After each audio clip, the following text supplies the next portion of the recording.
Ready? सुनिए, ये actual में तुम क्योंकि एफएम पहली बार पढ़ रहे हो इसलिए इसको अलग से पढ़ाना पड़ रहा है कि ये क्या है। एक्चुअल में हम लोगों को जो पढ़ना है ना, वो है कि अगर डेट यूज होता है तो वैल्यू ऑफ फर्म पे क्या इंपैक्ट पड़ता है। लेकिन हम लोगों को तो वैल्यू ऑफ फर्म ही नहीं मालूम, तो इंपैक्ट कैसे समझेंगे? तो हम लोगों को बेसिक से जाना होगा, थोड़ा बिगिनिंग से जाना होगा। ठीक है, ये जो पूरा टॉपिक है, इस टॉपिक का नाम है कैपिटल स्ट्रक्चर थियरी। आप अगर चैप्टर का नाम देखे होंगे, उसका नाम था कैपिटल स्ट्रक्चर थियरीज। तो सर पहले जो किए वो क्या था? वो ऐसे ही एडिशनल डिस्कशन था, वो इस चैप्टर का नाम के साथ मैच नहीं करता। ठीक है, कैपिटल स्ट्रक्चर थियरी तीन थियरी इसमें पॉपुलर है। एक है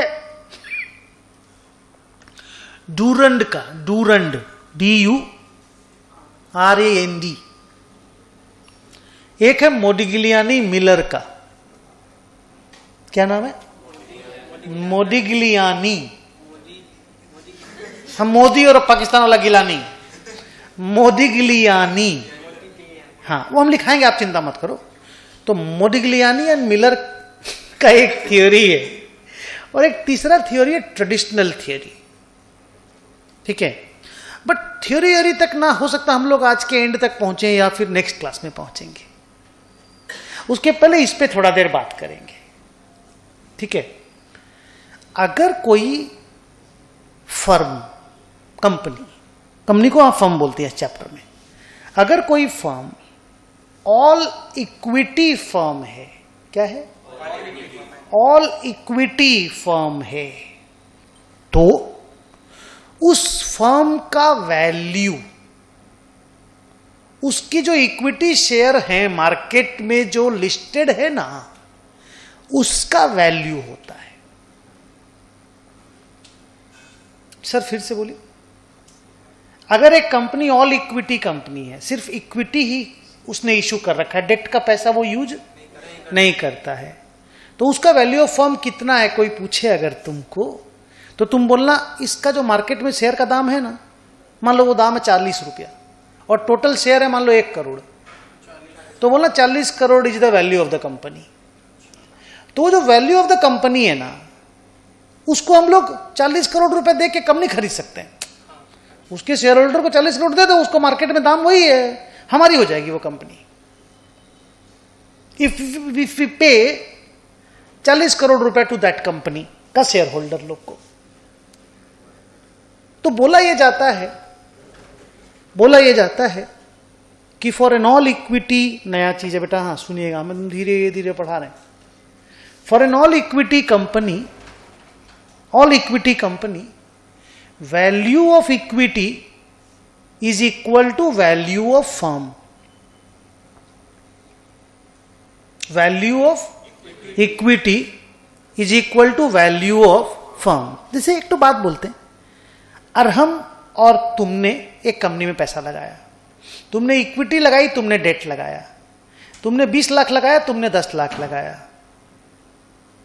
आज वो कंपनी बड़ी हो गई है।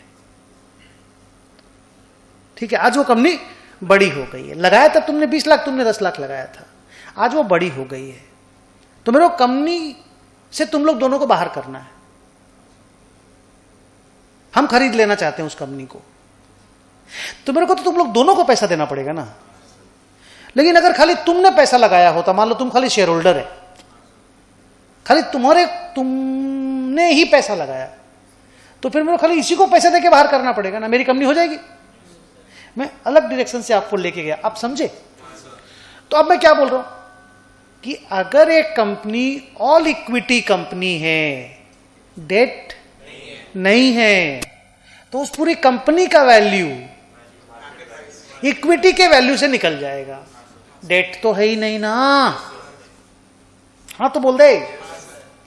लेकिन अगर कोई कंपनी ऑल इक्विटी नहीं है, उसमें डेट भी है, तो उस कंपनी के वैल्यूएशन में नहीं, डेट माइनस कैसे कर दोगे?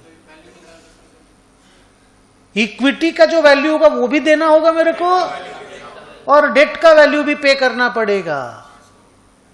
तो हम लोग बोलेंगे that value of that company is value of equity plus value of debt. ये भी तो पैसा लगाई है, इसको भी तो देना पड़ेगा।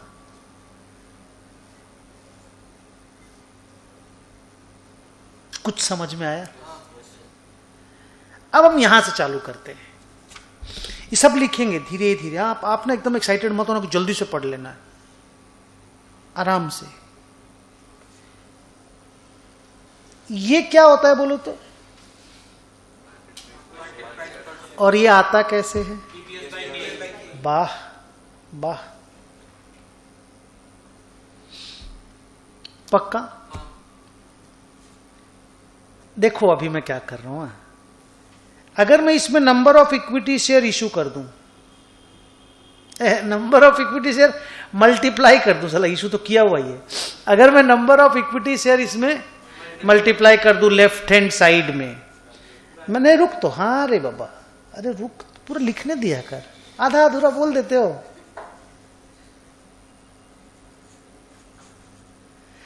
मैं दोनों साइड में अगर सेम चीज मल्टीप्लाई करूं तो ऑब्जेक्शन मिलॉर्ड या ऑब्जेक्शन ओवर रूल्ड? सर बोलिए, ओवर रूल्ड ना? ये मैं कर सकता हूं ना, एक सेम नंबर हम इधर और इधर मल्टीप्लाई कर सकते हैं ना, कर सकते हैं ना। ये जो अमाउंट आएगा ना, देख लो क्या है, बोलो ना, number of equity shares into market price per share, इसी को बोला जाता है वैल्यू ऑफ इक्विटी। अभी शेयर लिखना नहीं पड़ता, वैल्यू ऑफ इक्विटी मैंने सब पूरा आ गया, वो सब आ गया, फिर शेयर वेयर लिखने की दरकार नहीं है, सॉरी। ये है, ये है। इसको हम लोग कल, आपको याद, पता नहीं आपकी क्लास में था ना, किस क्लास में था, मार्केट कैपिटलाइजेशन, ये वर्ड यूज कर रहे थे, मार्केट कैपिटलाइजेशन। आपकी क्लास में नहीं हो रहा था? ओके, अभी करेंगे थोड़ी देर के बाद। इसी का दूसरा नाम है मार्केट कैपिटलाइजेशन। क्या नाम है? रिलायंस का 17 लाख करोड़ रुपया है, 17 लाख करोड़। हाँ, 17 लाख करोड़, सबसे हाईएस्ट मार्केट कैप है। कितना जीरो होता है? 17 में पहले 5 जीरो, फिर 7 जीरो। 17 में 5 जीरो जगहोगे तो लाख हो गया, 17 लाख, फिर 7 जीरो लगाओ तो और करोड़ हो गया। मोबाइल नंबर से बहुत बड़ा है। छोड़ दे ना, छोड़ दे। अब इधर ये क्या चीज है, अगर आप नहीं बोल पाएंगे तो आपका एनालिटिकल पावर बहुत कम है, क्योंकि आप किसी को किसी, खाली ये वाला, ये न्यूमरेटर में वैल्यू ऑफ इक्विटी तो ये है, ठीक से देखो ये क्या है, number of equity shares into EPS. पफेस है ना, या पीएटी, पफेस कुछ भी बोल दो, पफेस है कि नहीं, याद करो आप। पफेस को जब नंबर ऑफ इक्विटी शेयर से डिवाइड करते थे तो ईपीएस नहीं आता था, तो हम मल्टीप्लाई ही तो कर रहे हैं, पफेस आ जाएगा ना।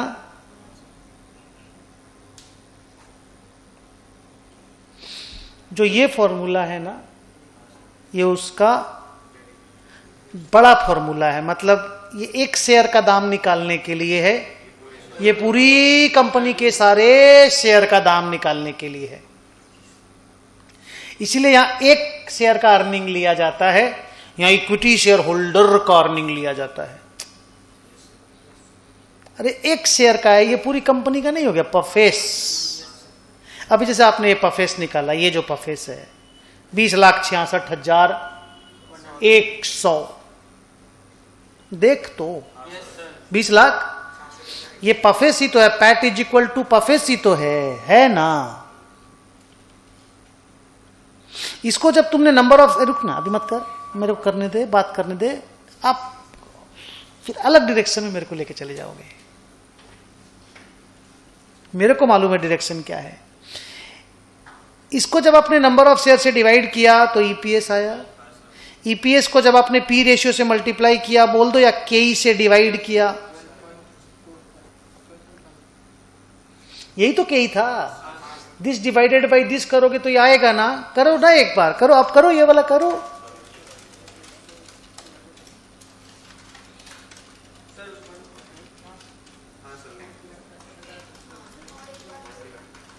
$2.58 डिवाइडेड बाई 12.5%,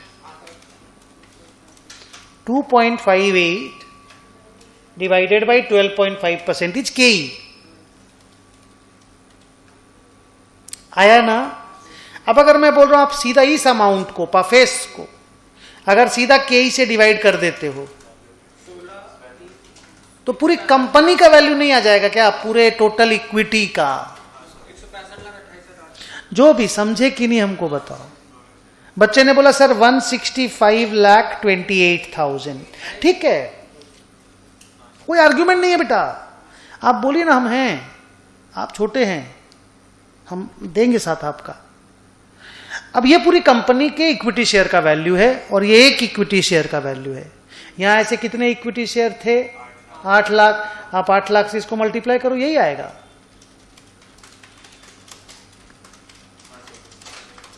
और हम कोई घुमा नहीं रहे वहां पे रे बाबा। आप घर पूरी कंपनी का एक साथ निकाल रहे हो ना, एक शेयर का एक बार में निकाल रहे हो। Only that is the task बेटा। प्लीज, ये फॉर्मूला कोई नया नहीं है, ये और ये एक ही है।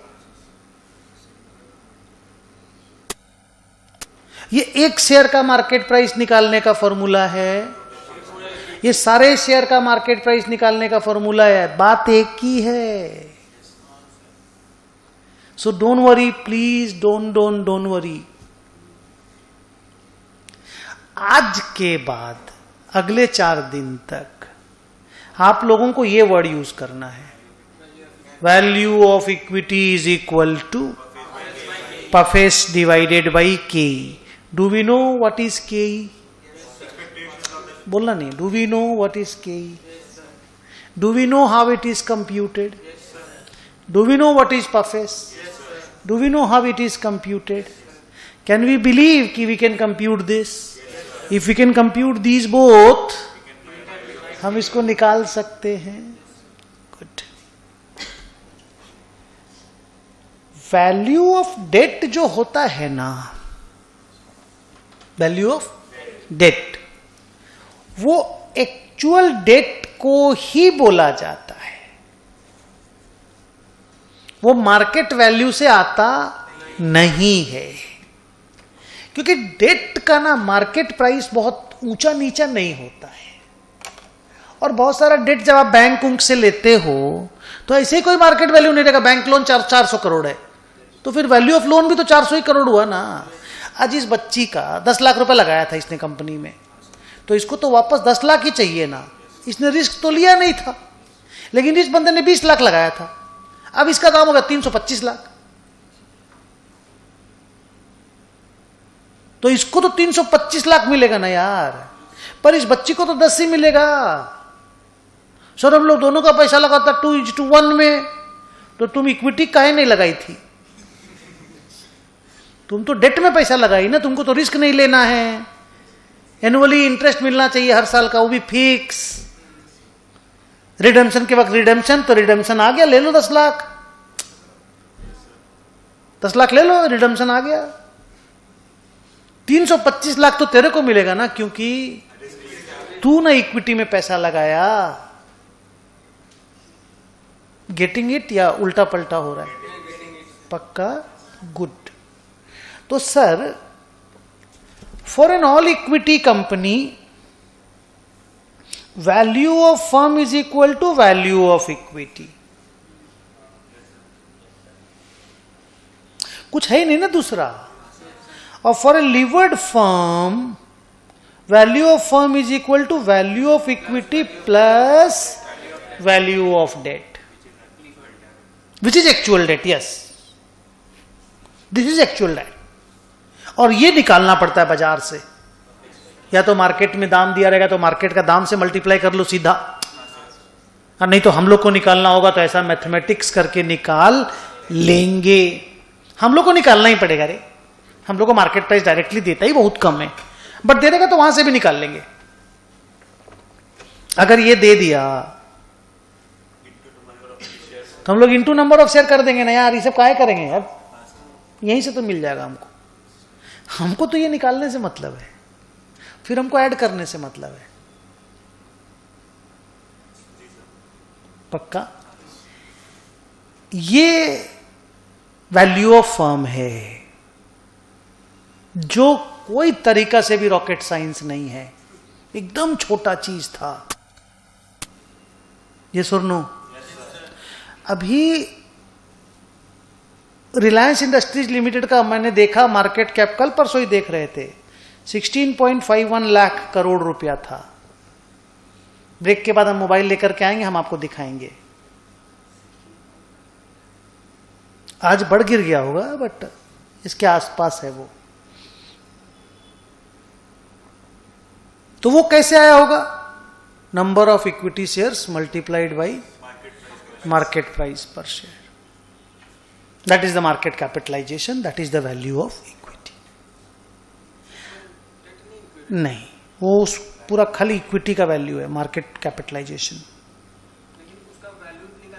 यस, जब आप वैल्यू ऑफ फर्म निकालोगे तो value of equity plus value of debt करके निकालोगे, because Reliance is a levered firm. But वो निकालना अभी मुद्दा नहीं है, ये तुम समझो खाली बस। अभी सर पढ़ना क्या है? पढ़ना है कि डेट का वैल्यू ऑफ फर्म पे क्या इंपैक्ट पड़ता है। क्या बोले? डेट का वैल्यू ऑफ फर्म पे क्या इंपैक्ट पड़ता है।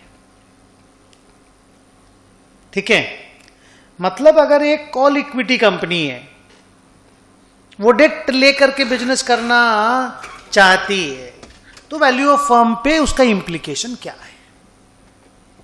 ठीक है,